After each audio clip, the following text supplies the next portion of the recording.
We are taken to a casino on Alta Hex before the fighting breaks out. From the perspective of a comedian, we meet Armorhide, a member of the artist cast.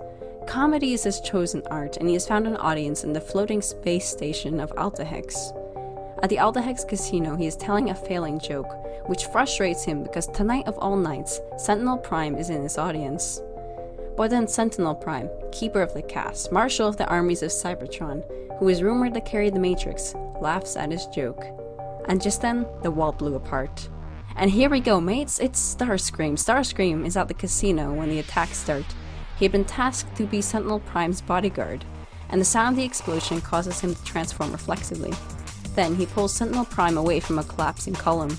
They hear an announcement that the Decepticons are taking Alta Hex in the name of Megatron, and Starscream tries to advise Sentinel Prime before suddenly attackers burst inside. Note that some of them are Seekers, not just low-caste slaves. Sentinel cries out that he will fight, but then he starts getting blasted in the chest. Starscream fires back, protecting Sentinel till he gets back to his feet. But when Starscream glances back at him, he sees fear on Sentinel's face. This surprises Starscream, who is not concerned about the attack and thinks it is only a small one. He holds onto Sentinel and retreats with him, telling him he will protect him, although contemptuous thoughts start to run through Starscream's head. Suddenly, hatred for Sentinel Prime has entered his spark. He brings Sentinel to Skywarp and Thundercracker, telling him that his trusted lieutenants will protect him. Sentinel tells Starscream to go on and get help and tell everyone the truth of what happened at the casino. Starscream goes back to the fighting, but his mind is occupied. He thinks of how dishonorable Sentinel was, someone who had once been a great leader, now a coward who had made Cybertron into a decaying world. Starscream thinks it's time for a new leadership that would rebuild Cybertron. He apparently has ordered Skywarp and Thundercracker to take Sentinel Prime and lock him away deep in Kaon where no one would find him, for they already know what to do. Hardly anyone is left in the casino's main hall, but the comedian is there firing at random targets. The comedian starts shooting at Starscream, but Starscream does not have time or desire to fight, so he blasts off to a meeting he apparently does not want to be late for. For some reason, we are treated again of the perspective of the comedian. He is personally offended that Alta Hex is being attacked, and he watches Sentinel get escorted out by Starscream, who Armorhide saw as a menacing guard who laughed at a single one of his jokes. I think we can now see why he wanted to shoot Starscream. And now, we follow Starscream to his meeting. He flies to the Badlands, and there he meets Megatron for the first time face to face. Megatron congratulates him on playing his part perfectly, and now we know that Starscream is deeper into the rebellion than we thought. Starscream had been tasked to take Sentinel out of the picture, but he'd only gained true disgust for Sentinel once he witnessed him reacting to the attack. Starscream tells Megatron that it had been an easy job, since he had been close as a protector of the Sentinel Prime for a long time, so he had trusted him. Seekers have not been mentioned yet, so now we start to wonder what they have been doing, and why would they support the rebellion. They can't see Alta Hex from the Badlands, but Starscream looks at the sky and dreams about leading Cybertronians out into space again. He thinks that perhaps leading the Decepticons would be the first step towards that. For now, he thinks being on good terms with Megatron and doing him a favor will give him bargaining power. Megatron notices him looking at the sky and tells him that he will write history, so he asks Starscream what part does he want to play in the rebellion. It's very clear that Starscream is not afraid of him, and tells Megatron that he cannot threaten him. He says that Megatron will never be able to win the war without the military strength of his Seekers. Megatron acknowledges the standoff, knowing that he cannot push Starscream. He tells him to think about it and make a choice, but Megatron's next offer may not be the same. So you know how different Orion is to Optimus Prime, and Starscream, while he still had his lieutenants, behaves so differently with Megatron. He is the sassiest little thing, and I think I need to dedicate a video to all the times Starscream just didn't give a damn. Somewhere in the second novel, he just straight up refuses one of Megatron's orders and mock salutes him. Here he just ignores everything Megatron said and is like, yeah well, I'm going to hang out on Tripticon Station. Megatron asks him why he would do that, and Starscream is delighted to know something that Megatron doesn't. He tells Megatron, oh you know, something dangerous I want to protect from falling into the wrong hands. Megatron is offended that he is implying his hands are the wrong ones, but Starscream shrugs it off and says that Cybertron needs change, not annihilation. Megatron is vexed. He wants to fight Starscream but knows he can't. He asks him plainly, Starscream, are you with us? Starscream says he's not against him, but he can't say anything more than that when the High Council might be monitoring him. Megatron believes that the High Council would not imagine a lowly gladiator like him having enough ambition to work with Starscream. Hearing him speak like that, Starscream tells him not to hold a grudge because he needs a clear head and will be working with bots outside of the low castes. Megatron threatens him one more time before driving away, and Starscream immediately sends a message to his closest seekers to meet him at Trypticon. Megatron intercepts the message, so he knows what Starscream has commanded, but he has no idea why Starscream is so concerned about the semi-sentient junk in space. The dead of the attacks are being counted. At this time, Orion meets with Alpha-Trion again. Alpha-Trion thinks that since Megatron has had a taste of armed combat, he'll start to like it. He also points out that the gladiator pits have shut down, and all the fighters want to join these so-called Decepticons. Alpha-Trion asks Orion if he thinks Megatron planned the casino attack, and Orion starts to think it's not impossible since he knows that Megatron is quick to anger. He thinks that perhaps he's a violent bot. He wonders if Megatron joined the pit fights because of that, or if the pits made him this way. Orion decides that the reason does not matter. Alpha-Trion then lets Orion know that he knows Megatron better than anyone in Icon. If he were to advise the High Council, what would he say? It then sparks an idea in Orion. He suggests that both he and Megatron speak to the High Council, so that they can hear Megatron's grievances while Orion acts as the go-between to better explain the situation. Alpha-Trion pauses to think, and we get a quick sentence, blink and you miss it one, where we hear Seekers flying overhead, off a scheduled flight path. The Air Command is starting to act strange, but no one notices it. Alpha-Trion points out that the High Council schedules times to hear from certain casts at certain times. Orion Pax snaps that it's ridiculous to wait after Sentinel Prime's disappearance and all the attacks. Alpha-Trion replies that he never supported the caste system when it was made, but if Orion wants to get anywhere with the Council, he has to play by their rules. Alpha-Trion promises to speak to them about the idea. And Orion Pax leaves wondering just how old Alpha-Trion is. He suddenly wonders if he could be one of the 13, then he brushes off that idea, thinking that they're all dead or mythical. Orion decides to meet Megatron at an unused part of the hijacked spaceport. Once it had been a busy place where alien species traded goods, but now it is dilapidated, only used to send supplies to the moons and Trypticon station. Orion wants to talk about how the casino attack makes him look bad, but Megatron points out that all Cybertron can talk about these days is castes. Orion sarcastically replies that millions of Cybertronians are talking about it, mainly how they want Megatron's head. They are arguing, and Orion feels that Megatron is testing him, seeing how far they can go without breaking their friendship. But Megatron and Orion stay on good terms, moving forward because there's no going back. Megatron says that they need to figure out what is on Trypticon, and it seems that Megatron has already mentioned Starscream to Orion. Orion is not impressed by Starscream, waving him off as a mere secret air officer who doesn't know anything important. Orion tells Megatron that they have a spot and will meet the High Council soon, and in the meantime, Orion thinks to himself that he could do a bit of research about Trypticon. But again, he does not take Starscream seriously. He wonders if Starscream is bluffing to gain an important role in the rebellion, or to arrest Megatron and Orion if they try to go to Trypticon, looking for the secret. Megatron continues on, claiming the importance of voicing their arguments to the High Council. He does not want anarchy, but nothing has changed in the system since he and Orion first started having their video chats. Now, they'll have a supporting audience in the Grand Conference Chamber. Orion mentions that they got much more attention from the dead from the casino and amusement park bombing, and Megatron thinks it was a sacrifice that will help prevent a civil war. Orion points out that their ideals are about self-determination, and these dead did not choose to die for this cause. Megatron states that he makes a good point, and this is why it's good that he is his friend. He keeps him conscious of things that are easy to forget. Welcome to Crystal City, a beautiful, glimmering place that is so shiny that its glow can be seen over the horizon from Icon.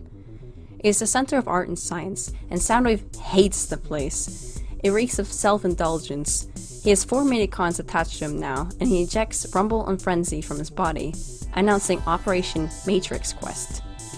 Soundwave has not taken his vow yet, and he still talks in all 3 novels, just not very often. The Medicons chirp back at him in code. They can speak, but want to be swift in missions. He lets them go inside while he waits, and Soundwave decides against sending in Laserbeak and Ravage, because he thinks the more he sends in, the more likely it is he will lose one of them. Going after the deepest secret of Crystal City, he might lose one today. It is said that Starscream, who spent much of his scientific career in these labs, did not know these secrets. You may know of the issue regarding whether Starscream is a scientist or not, since later in the book he does not understand something because he is not a scientist. Now Starscream is a military commander, but as someone of a higher caste, one can assume that he has education in various subjects. You will see Seekers later who specialize in engineering, not combat. Starscream does show himself to have basic knowledge of science, so the best way to resolve this issue might be to believe that Starscream has come here before and has some experience in labs, but it is not his specialty. Soundwave thinks that no one knows all the deeper secrets except maybe Omega Supreme. Omega Supreme is a dormant titan whose missile defenses he is afraid of activating.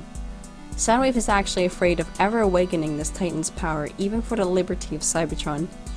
And it is revealed that he has Megatron convinced of his loyalty, but Soundwave is still waiting to see who will come out on top, the Rebellion or the High Council. Soundwave's skills are valuable to whoever will run the future. Soundwave is also suspicious of Orion Pax, thinking that Megatron is underestimating him. He checks on his minicons, who have not set off the defense systems. Soundwave wonders if the secret is even still there or even worth it, for he's not a superstitious bot and does not think relics would improve a leader's quality.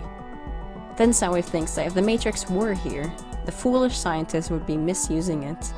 He scorns them, thinking how useless they are when the space bridges are rotting in the sky. Soundwave is willing to be Megatron's spy master. He takes pleasure in compiling knowledge, especially damaging knowledge. But one of his worries is that inevitably, the employers of spy masters start wanting more information about their spy masters, and send spies to spy on them. Soundwave does not want rivals. You can see Soundwave's mind is wandering a lot as he waits. He thinks about the underground, how in the past, Cybertronians fresh from the well had to make a traditional run from the well to Crystal City. Since they have stopped the practice, Soundwave thinks society has gotten softer. He believes that Cybertronians who survived that run would be ready for more. Now, there are warning signs, for no one knew what creatures now resided in those tunnels. Soundwave hopes that Megatron will restore the swashbuckling spirit of Cybertron. The minicons find a transmission of the scientists talking about waking Omega Supreme to stop Megatron. Spooked, Soundwave calls back his minicons and leaves, and wonders if he should be a revolutionary anymore. Meanwhile, Orion Pax researches Trypticon. Apparently, the station had recently been recreated and given a spark. He searches to see what is on Trypticon, but he finds dead ends and blocks in security. He takes the question to Alpha-Trion, who might have security clearance as well. Alpha-Trion does not know what is hidden on Trypticon since the old High Counselors hid a secret there. The station was given life to protect the secret, and now only Sentinel Prime knows what the Seekers are guarding. So then Alpha-Trion suggests that Orion ask the Seekers. But Orion does not know any Seekers. They have always been distant, flying overhead. He knows very little about them, except that some are designed for sky and some for space, and that Starscream is one of their leaders. Orion does not know how to contact Starscream or how to convince him to even answer his question. Now it is time to get ready for the meeting with the High Council. He looks back to his workstation, wondering if this will be the last time he works there. At last, it is time. Megatron is not excited like Orion thought he would be, but satisfied. He says that he got the opportunity because of his caste, and they would not have even been so open if Megatron had asked. Orion informs him that he can't show up just to air his grievances, he has to plan a way forward. Megatron says he's just a gladiator and that is how he knows to speak. But Orion jests that it's been a long time since he has been a gladiator. Now he has to act like the legitimate leader, or else the council will shut him down. Megatron thanks him for the advice and he counts on Orion to speak for him and about what they both believe in. The room is massive and shaped like an idealized spark. The 13 High Council members are at their podiums, each with gavels to take their turns. On the floor are rows of seats for spectators, packed now with bots from minicons to large bots of the Lightning Strike Coalition, which we'll later see being turned into the Dinobots. The pro and anti-reform spectators have been segregated. Halogen is the moderator of the meeting, which is good since he is the oldest High Counselor who had lived before the cast and might be open about changing the system. Alpha-Trion is not present, but Orion thinks how this could not have happened without him. Halogen begins, listing the two main topics of the today, deciding who will be responsible for the attacks and what to do about the caste system. He describes it in a way that Megatron is already being branded as someone violent who broke the peaceful lives of Cybertronians, and Halogen goes on to say that the caste system was instituted legally. He then makes a big deal about Sentinel Prime's absence. to which the tiny Minicon counselor Ratbat agrees to. Ratbat is known to be a corrupt counselor who only cares about money, and throughout the meeting he will call out jokes and try to discourage Orion in particular. Haljan calls for order and continues. He says that the rumors have it that Megatron has cooperated with the Seeker's commander Starscream, and they are responsible for Sentinel Prime's disappearance, and this will be addressed although Starscream is currently out in space. They call Megatron to the stand, and he walks out from the shadows. The council stare at him for a while, before the Seeker High Counselor, Contrail, asks him to confirm his identity. Megatron does, and Contrail challenges him, asking him by whose authority does he have the right to his name. Megatron answers his own authority, a scandalous answer that causes a stir. Contrail says that names can only be given at creation, but Megatron, of course, does not see that tradition as the only way. Ratbat presses them to change topics, and Contrail tells Megatron he must be truthful and complete. To that, Megatron says that he will tell only complete truths, although the High Counselors will not like them. He throws out another scandalous reply, that the High Council prefers obeisance instead of an interchange of equals. It is always clear in Megatron's words that he holds contempt for them in his spark. Now that Megatron's identity is confirmed, they decide to go straight to his testimony. Megatron's speech goes before Orion's. He starts with his backstory, that he had been a slave with no name, simply called D16 based on the section of the mine he did demolition work in. And the first time he saw a gladiator match, he realized how his life and the lives of the lower caste meant nothing to those of the higher castes. As he speaks of that feeling of worthlessness, Megatron's voice becomes thunderous. He becomes quieter after the tap of Haljan's gavel, as he explains that they decided they had worth. They who died in the factories producing goods that were taken for granted. And in fighting one another in the pits, they realized they were individuals, understanding life when they killed. After he finishes speaking, the first question he gets is if he is connected to the bombing of the amusement park and other locations. Funnily enough, 6 lasers over Cybertron is the first location on Contrail's mind. Megatron denies having ordered it, again saying that some bots influenced by his words have acted beyond his control. Another counselor is introduced around here, Drivetrain, who had once been a Constructicon middle class long ago but had wormed his way into their favor. Drivetrain says that if Megatron is denying having kidnapped Sentinel Prime, are they to expect that the data clerk made the plan and organized a band of Decepticons? Megatron pretends to have only heard that term for the first time, but Drivetrain accuses him of coining it. Megatron tells them that if this is the name they place upon him, then he will accept it, for sometimes deception is necessary before others can see the truth. Council asks Sigil to speak. Sigil, that's how you say it, right? Representative of the guilds, the bots who organize the castes. They claim that the castes have served Cybertron well, guiding their decisions in the right direction. He slanders Megatron again as an unruly criminal that should not be listened to. After speaking, the council now addresses Orion, who has not yet had a chance to speak. The first thing he does is bash Sigil, calling him a pompous bot who is ignoring the unhappiness of others. Orion walks through the aisle as he speaks and comes closer to the council members. Orion immediately starts to rebuke Sigil's words, questioning if this is what the 13 Primes would have wanted. He points out that when the caste systems were being established, Cybertron lost its reach across the universe in contact with his colonies. And as they confined each individual into a smaller and smaller life, they have taken away their ability to look beyond and imagine. Ratbat makes a dumb joke, causing laughter, but Orion sees Jazz encouraging him in the seats, so he stays strong. He begins an unplanned speech right then, not knowing where it will lead. He defends Megatron, saying that he speaks harshly but true, that he is angry because of the spark-deep pain of the life he has lived. Orion condemns the bombings, but claims that they are symptoms of a bound society. A spark is born knowing it is free. A Cybertronian changes from one form to another, and would also need the freedom to change their roles in a society. The castes go against Cybertronian nature, and a world without change is not stable, it is entropic. Only dead things stay the same. It does not matter what kind of Cybertronian one is. All with a spark is alive with the idea to choose what it will become. No one else can decide for it. Orion brings up the Quintesson invasion and how during that time, all bots of all occupations banded together to drive away their invaders. And Sentinel Prime had been a mere member of the Elite Guard who had risen to someone greater. Furthermore, these quintessons had wanted to enslave them, and just after they had been sent away, Cybertronians are now enslaving each other. Here they are crushing this movement for freedom in the name of order, but order obtained through force can never be peaceful. There is no peace through tyranny. Orion continues on to say that they should name a new prime who will not treat Cybertronians like cogs in a machine like Sentinel has. They'll need a leader who will treat everyone like autonomous robots owned by no one. Orion says that this day and moment should be remembered as when free robots broke the wells of oppression that had taken the beauty of the spark away from us. He says that if the movement requires a name, let it thus be Autobots. Orion's speech is so powerful that everyone is silent for so long. He then breaks the silence by crying out, "Autobots!" and the room echoes with many voices joining in. Then he turns to Megatron expecting approval, but instead he sees anger.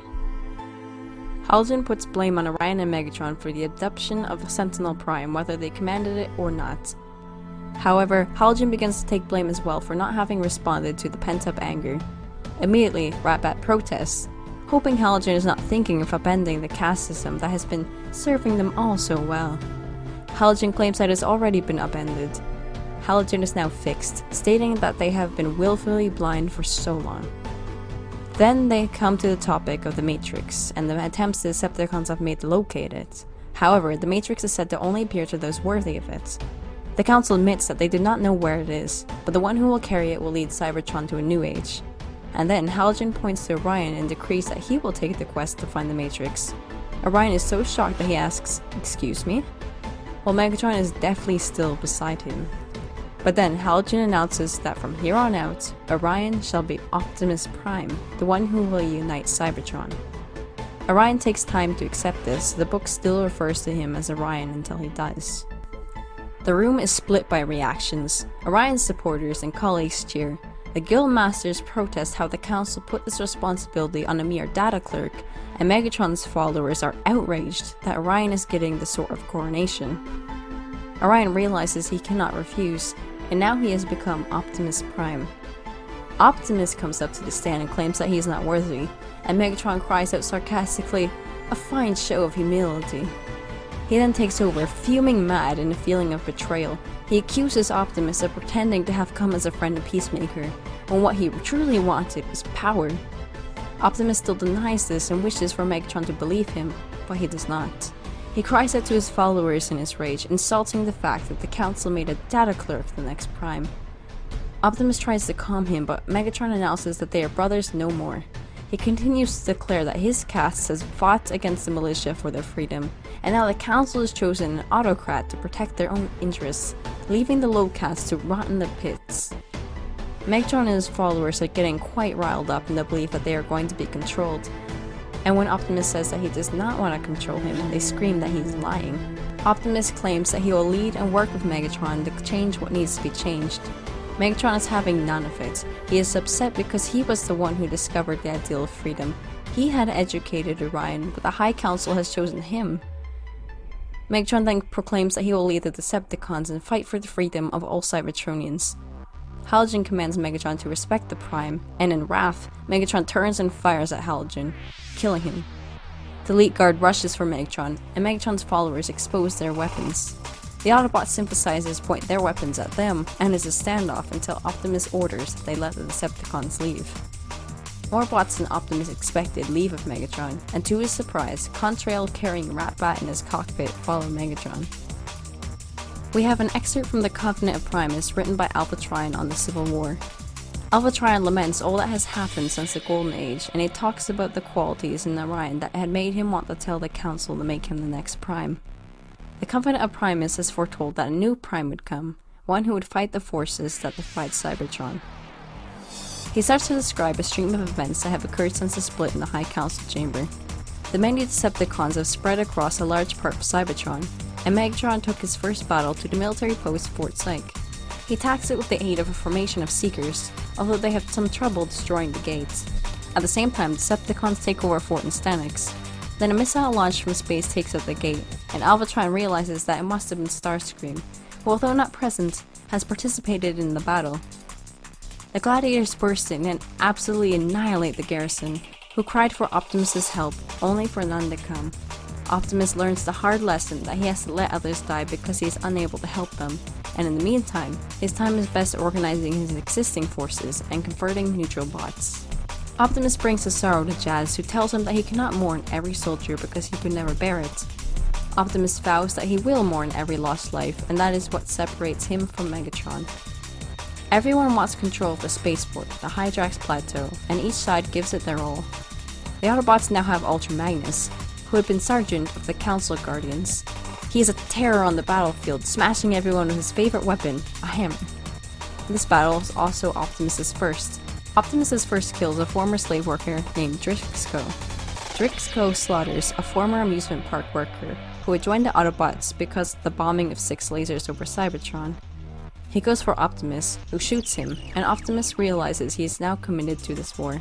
He questions if he is on the right side, for what side that kills could be the right one. The spaceport in most of the Eastern Hemisphere is claimed by the Decepticons, but this battle has marked Ultra Magnus' unit as the Wreckers, a crucial fighting force for the Autobots. Autobot spies report that Starscream rarely comes down to the spaceport and spends most of his time on one of the moons, watching Tripticon Station. Mind you, Starscream is still not considered to be the second in command. Next to fall is Polyhex, and the Decepticons claim the Satellite Command Center. Alphatron is not surprised, since this area had belonged to Ratbat. Then, Crystal City is destroyed by the Combiner Devastator. The ancient art of combination has been taken to extremes by the scientist Shockwave, and the Combiner is made of 7 Constructicons.